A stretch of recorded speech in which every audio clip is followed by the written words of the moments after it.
Good morning. How you all doing? I thought since I've had this Tesla for like 5 months now that I would go ahead and do a 5 to 6 things that I don't like about the car, and it's really hard to like find those things because I love the car so much. But there's definitely some stuff that irritates me.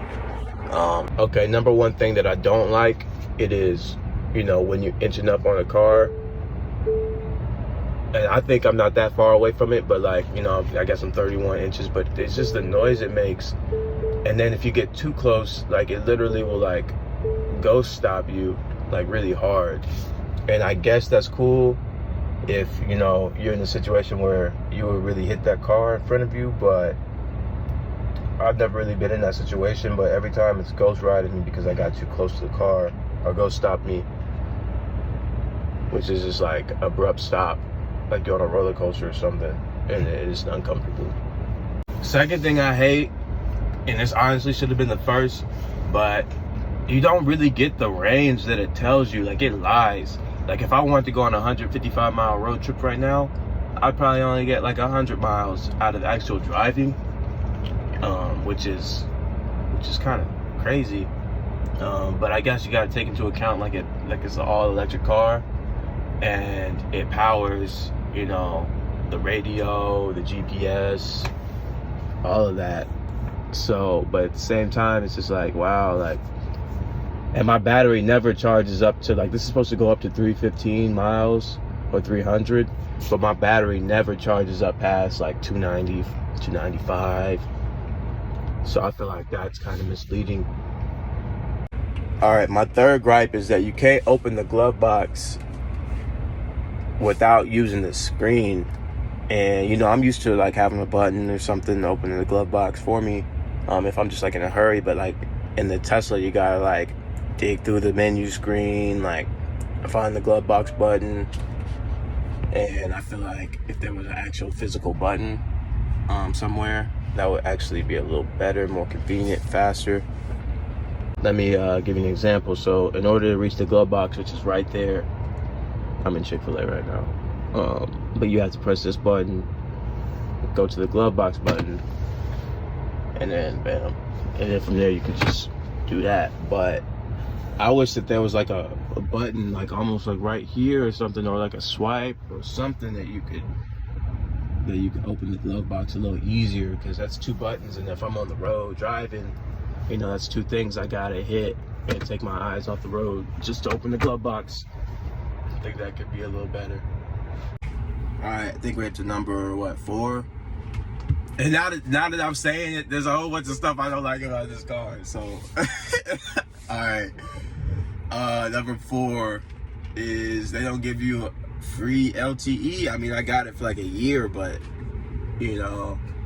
after that year is up, you gotta pay like month to month. It's just like a cell phone bill for like wireless and all that, to be able to use like Netflix and shit, which I think is kind of a scam, but okay. All right, number five, and we're looking at it, it has to do with the screen, or the glass panoramic roof. Like, I wish that there was like a sunshade that came out and covered that. And I think the tint does a really good job. It's like tinted, like UV tint.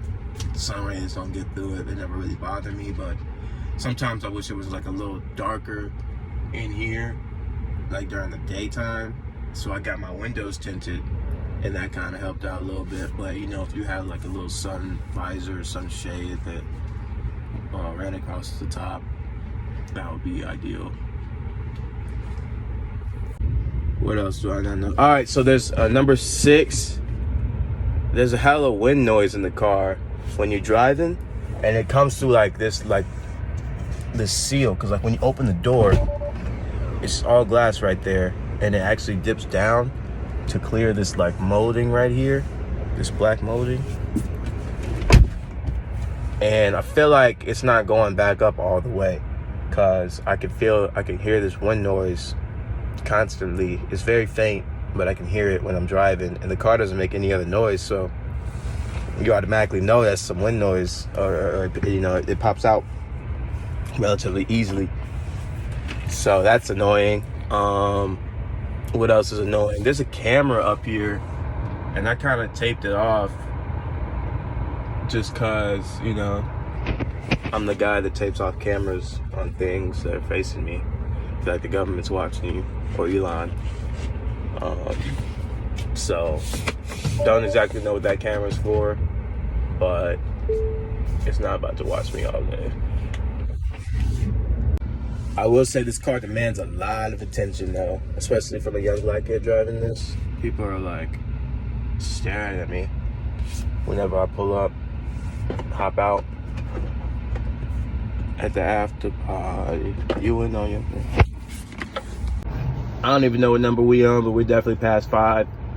But this irritates the heck out of me, and it's the AC that control. Like, I don't know what the heck this means, and none of this really, like, I never really feel the air like hitting me the way I want it to hit me. It's supposed, like, so ideally, all right, so it's facing right at me, right? And I don't really feel anything. So I don't know exactly if this is just a gimmick or like. But yeah, no, I never really feel the AC on me that well. Heated seats are pretty good. I do wish that they had cooled seats. I don't see why they didn't have cooled seats in here. But they definitely should have had cooled seats. I know I don't really have a problem with the infotainment system. It's a little laggy sometimes.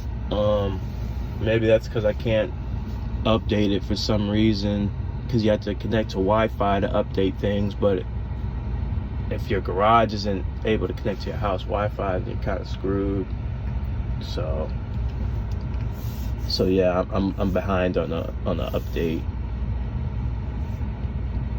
So it's gonna update the GPS, update some games, some theater mode improvements, Tracks, which is the beat making app, Toy Box, redesigned. Yeah, I don't know. Wish I could do that, but I can't. This thing doesn't come with a wireless charging mat, so I gotta deal with this little, like, you know, it's kind of irritating. I gotta like push it through the bag, do this like little maze thing, and it's never really solid. It always moves around. So yeah. Lastly, the last thing I can think of, and I'm sure there's more things I don't like about the car. None of this outweighs what I do like about the car, though, by the way. So, like, if you're in the market, like, thinking about getting one, like, there's at this point, there's no other car that I would recommend anybody else drive. Just because this car is just amazing. It changed my life. You know, you gotta take the good with the bad. But the last things I will mention that I do not like, that are the ways of opening and closing the trunks. Both trunks. So there's a front trunk and there's a rear trunk. So if you want to open the front trunk, you either have to press the button in here on the infotainment system, or you got to dig in your app and find the open button. Opening the back button, opening the back trunk is a little easier because it's like a little a handle back there you can open it from, but it doesn't close automatically, which is my gripe for the back trunk. My gripe for the front trunk is that it's so hard to open. It's not hard to open, but you know, it could be easier. I wish I could walk up to the trunk, push on something, and then it just open, you know, and then I press a button and it closes. But that's not how it works. It's super manual, and I feel like for a Tesla, for a super like futuristic car that costs, you know, I think the cheapest one may be like in the 40s, you know, this should definitely be more automated, be more, you know, futuristic and shit. So, but definitely buy a Tesla. This shit's amazing. I love the car.